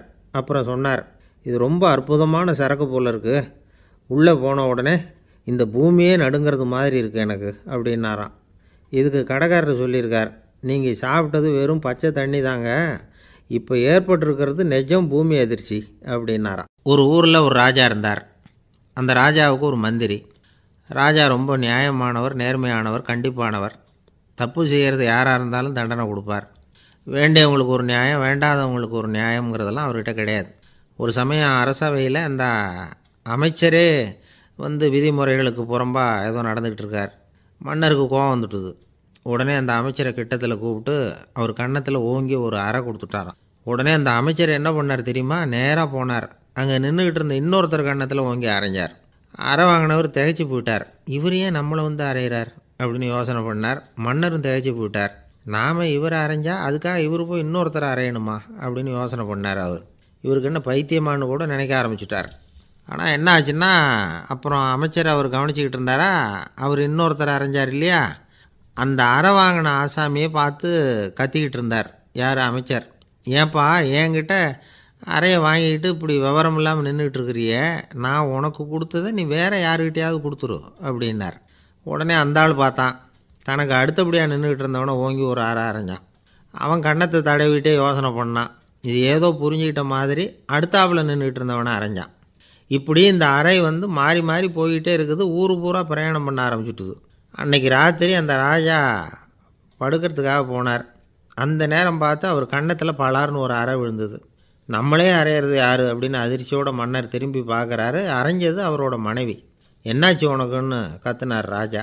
உங்களுக்கு தெரியாதா, ஊர் பூரா ஒருத்தர் மாற்றி ஒருத்தர் மூலமாக இந்த அறை வந்து பிரயாணம் பண்ணிட்டு வருது அப்படின்னாங்க அந்த அம்மா. அப்படின்னா ஆரம்பித்த இடத்துக்கே வந்துட்டுதா அப்படின்னாராம் மன்னர். என்ன சொல்கிறீங்கன்னு கேட்டிருக்காங்க. இவர் விவரத்தை சொன்னாராம். அப்படின்னா நீங்கள் ஆரம்பித்து வச்ச இந்த விளையாட்டை நான் முடிச்சு வச்சுட்டேன் அப்படின்னாங்களாம் அந்த அம்மா.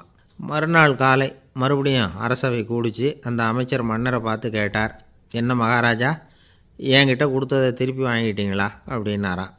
இப்படி நடக்கும்னு நான் எதிர்பார்க்கவே இல்லைன்னார் மன்னர்.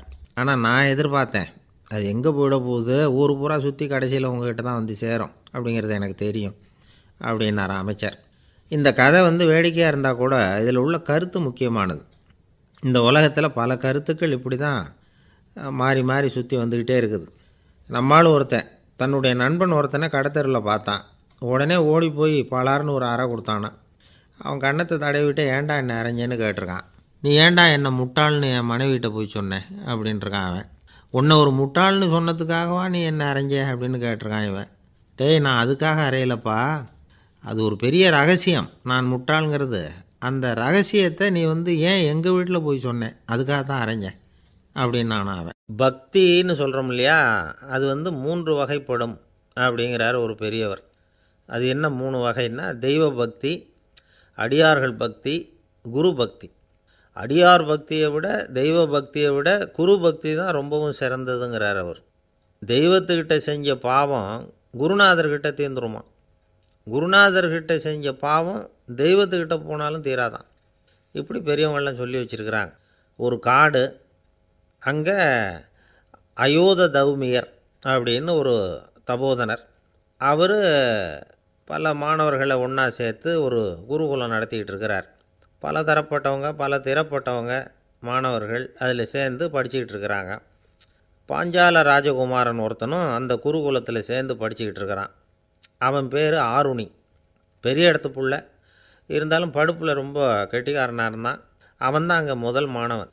ஒரு நாள் குருநாதர் அந்த அரசகுமாரனை கூப்பிட்டார். நம்ம குருகுலத்துக்கு சொந்தமான வயலில் தண்ணீர் பெருகி வெள்ளம் வந்து பயிரை வந்து அழிக்குதான், அதனால் நீ போய் மடையை அடைச்சிட்டு வந்துரு அப்படின்னார். அந்த அரசகுமாரன் உடனே புறப்பட்டான். குருநாதர் சொல்லிட்டார்ல, உடனே புறப்பட்டான். நான் பெரிய இடத்து பிள்ளையாச்சே, ராஜகுமாரனாச்சே, ரொம்ப செல்வாக்கோடு வளர்ந்தவனாச்சே, நான் போய் வயலில் இறங்கி வேலை செய்கிறதா அப்படின்னுலாம் அவன் நினைக்கல. குருநாதர் கட்டளையை நிறைவேற்ற வேண்டியது நம்ம கடமை அப்படின்னு நினச்சான். உடனே ஒரு மண்வெட்டியை தூக்கி தோளில் வச்சுக்கிட்டு புறப்பட்டு போயிட்டான். வயலுக்கு போனான். பார்த்தான், தண்ணி கரையை உடச்சிக்கிட்டு வயலுக்குள்ளே ஏகமாக பாஞ்சிக்கிட்டு இருக்குது. இவன் மண்வெட்டியால் களிமண்ணை புல்லோடு சேர்த்து புல் பற்ற மாதிரி வெட்டி வெட்டி போட்டான். இருந்தாலும் மடையை அடைக்க முடியல. தண்ணி அதை மீறி வந்துக்கிட்டே இருக்குது. தண்ணி வேகமாக வயலுக்குள்ளே போய்கிட்டே இருக்குது. போடுற பத்தையெல்லாம் கரைஞ்சி கரைஞ்சி போயிட்டுருக்கு. இருந்தாலும் இவன் தன்னுடைய முயற்சியை கைவிடலை. வெட்டி வெட்டி போட்டுக்கிட்டே இருக்கிறான். காலையில் அங்கே போனவன் சாயந்தரம் வரைக்கும் இப்படி செஞ்சுக்கிட்டு இருக்கிறான். உடம்பும் மனசும் ரொம்பவும் சோர்ந்து போச்சு. இருந்தாலும் குருநாதர் இட்ட கட்டளையை நிறைவேற்றாமல் இருக்கிறோமேங்கிற ஒரு குறை அவனுக்கு இருக்குது. குரு கட்டளையை நிறைவேற்றாத நான் இன்னமும் இருக்கணுமா அப்படின்னு யோசனை பண்ண ஆரம்பிச்சிட்டான். என்ன செய்யலாம்னு பார்த்தான். நம்ம குருநாதர் இட்ட பணிக்காக இந்த உடம்பையே தியாகம் பண்ணலாம் அப்படின்னு முடிவு பண்ணான். தண்ணி பாயுதில் அதுக்கு குறுக்க விழுந்து அப்படியே மடையை அடைச்சிக்கிட்டு அப்படியே படுத்துட்டான். இது மற்றவங்களுக்கு தெரியாது. அன்னைக்கு ராத்திரி ஒரு விளக்கு முன்னாடி உட்காந்து குருநாதர் பிள்ளைங்களுக்கு பாடம் சொல்லி கொடுத்துக்கிட்டு இருக்கிறார். வரிசையில் இருக்கக்கூடிய ராஜகுமாரனை காணலை. நம்ம ஆருணி எங்கே போனா அப்படின்னு சொல்லி மற்ற மாணவர்களை விசாரித்தார். இப்போ அவங்க சொன்னாங்க, சுவாமி அவன் காலையில் வயலுக்கு மடையை அடைக்கிறதுக்காக போனான், நீங்கள் தான் போக சொன்னீங்க, இன்னும் திரும்பி வரல அப்படின்னு அவர் பையன். குருநாதர் உடனே ஒரு தீவெட்டி எடுத்துக்கிட்டு மாணவர்களை அழைச்சிக்கிட்டு வயலுக்கு போனார். அங்கே போய் பார்த்தா ஆளை காணும். ஆருணி ஆருணின்னு சொல்லி சத்தம் போட்டு கூப்பிட்டு பார்க்குறார். நான் இங்கே இருக்கேன் குருநாதா அப்படின்னு காலுக்கு அடியிலேருந்து ஒரு சத்தம் வருது. குனிஞ்சு பார்த்தா அவன் மடையில் படுத்துருக்குறான். என்னப்பா இதுன்னார். காலையிலேருந்து இந்த மடையை அடைச்சி பார்த்தேன் சுவாமி, முடியல, அதனால் இப்படி குறுக்க படுத்துட்டேன். என்னை தாண்டறதுக்கு பயந்து போய் தண்ணியே தேங்கி நின்றுட்டுது அப்படின்னா. அவனுடைய குரு பக்தியையும் அவனை தாண்டறதுக்கு அஞ்சு நிற்கிற தண்ணி தேக்கத்தையும் பார்த்துட்டு எல்லாரும் ரொம்ப ஆச்சரியப்பட்டு போயிட்டாங்களாம். ஆருணி எழுந்திரிச்சு வா அப்படின்னு கூப்பிட்டாரான் குருநாதர். அவன் தண்ணீரை பொழந்துக்கிட்டு எழுந்திரிச்சு வந்தானான். அதனால் அவனுக்கு உத்தாலகன் அப்படின்னு ஒரு பேர். உத்தாலகன்னா தண்ணீரை பிளந்தவன் அர்த்தம். அந்த உத்தாலகன் மாதிரி இந்த காலத்து மாணவர்களுக்கும் குரு பக்தி வேணும் அப்படின்னு சொன்னோம் ஒரு பள்ளிக்கூடத்தில். உடனே நிறைய மாணவர்கள் எழுந்திரிச்சு நின்னாங்க. சார், நீங்கள் எங்களை இன்னமும் சரியாக புரிஞ்சுக்கலன்னு நினைக்கிறோம். அன்னைக்காவது ஒருத்தன் அப்படி இருந்தான், இன்றைக்கி ஏகப்பட்ட உத்தாலகர்கள் இருக்கிறோம். எங்கள் வாத்தியார் கட்டளை இட்டால் இப்போவே அது மாதிரி வயலுக்கு போய் மடையில் குறுக்கப்படுத்துக்கிறதுக்கு இந்த வகுப்பில் உள்ள அத்தனை பேரும் தயாராக இருக்கிறோம் அப்படின்னாங்க. அப்படியா அப்படின்னு சொல்லி கேட்டோம் ரொம்ப சந்தோஷமாக. ஒருத்தன் ரொம்ப அடக்கமாக எழுந்திரிச்சான். அப்புறம் சொன்னான், ஆமாம் சார், வகுப்பில் இவர் நடத்துகிற பாடத்தை கேட்டுக்கிட்டு இருக்கிறத விட பேசாமல் போய் மடையில் படுத்துடுறது ஒன்றும் கஷ்டமான காரியமாக இருக்காது, அதனால தான் எல்லோரும் அங்கே போகிறேன்னு சொல்கிறோம் அப்படிங்கிறான். ஒரு இலக்கிய கூட்டம் ஏற்பாடு பண்ணியிருக்கிறோம், நீங்கள் அவசியம் அதில் பேசணும் அப்படின்னு கேட்டுக்கிட்டார் ஒருத்தர். வேணாங்க, 4 பேருக்கு முன்னாடி நிற்கிறதுனா எனக்கு ரொம்ப கூச்சமாக இருக்கும் அப்படின்னாரு இவர். ஏன் சார் இன்னமும் குழந்த மாதிரி கூச்சப்படுறீங்களே அப்படின்னார் அவர். அவரை ஒரு மாதிரியாக சமாளித்து அனுப்பி வச்சுட்டு அதுக்கப்புறம் அதை பற்றி இவர் யோசித்து பார்த்துருக்கார். சில நிபுணர்கள் எழுதியிருக்கிறத படித்தும் பார்த்துருக்கிறார். மனோதத்துவ நிபுணர்கள் என்ன சொல்கிறாங்க தெரியுமா? 10லேருந்து 20% குழந்தைகள் பிறக்கிறப்பவே கூச்ச சுபாவம் கொண்டதாக தான் இருக்குதான். ஒரு தாத்தா தன்னோட பேர பிள்ளைய ஆசையாக கூப்பிடுறார் விளையாட்டு காட்ட, அதை அழுதுகிட்டு ஓடி போகுது. ஒரு அம்மா தன்னோட பிள்ளைய பள்ளிக்கூடத்தில் சேர்க்கறதுக்காக கூப்பிட்டுக்கிட்டு போகிறாங்க. அந்த பிள்ளை அம்மாவோட முந்தானையில் ஒளிஞ்சிக்கிட்டு வெளில வரமாட்டேங்குது. இவங்களெல்லாம் எப்படி சமாளிக்கிறது? குழந்தைகளோட கூச்ச சுபாவத்தை போக்குறது எப்படி? இதுக்கு நிபுணர்கள் சில யோசனைகளை சொல்லியிருக்கிறாங்க. மற்றவங்களுக்கு முன்னாடி என் பையனுக்கு கூச்சம் ரொம்ப அதிகம் சார், மற்றவங்க பார்த்தா ரொம்ப வெக்கப்படுறான், இப்படி சொல்கிற அப்பாக்கள் உண்டு. என் பையன் புது மனுஷால பார்த்தா அட்டையாக ஒட்டிக்குவான் சார் அப்படின்னு சொல்கிற அப்பாக்களும் உண்டு. இப்படிலாம் குழந்தைகளுக்கு முத்திரை குத்துறது ரொம்ப தப்பான். புதுசாக யாராவது வீட்டுக்கு வந்தால் குழந்தை தானாக தன்னோட கூச்சத்தையும் பயத்தையும் போக்கிக்கிட்டு சகஜமாக மாறி வர்றதுக்கு வாய்ப்பு கொடுக்கணுமா. ஒரு கூட்டத்துக்கோ அல்லது சொந்தக்காரங்க கல்யாணத்துக்கோ குழந்தைய அழைச்சிட்டு போகிறீங்க, அங்கே போய் கட்டாயப்படுத்தி குழந்தைய மற்றவங்க கிட்ட பேச சொல்லக்கூடாது.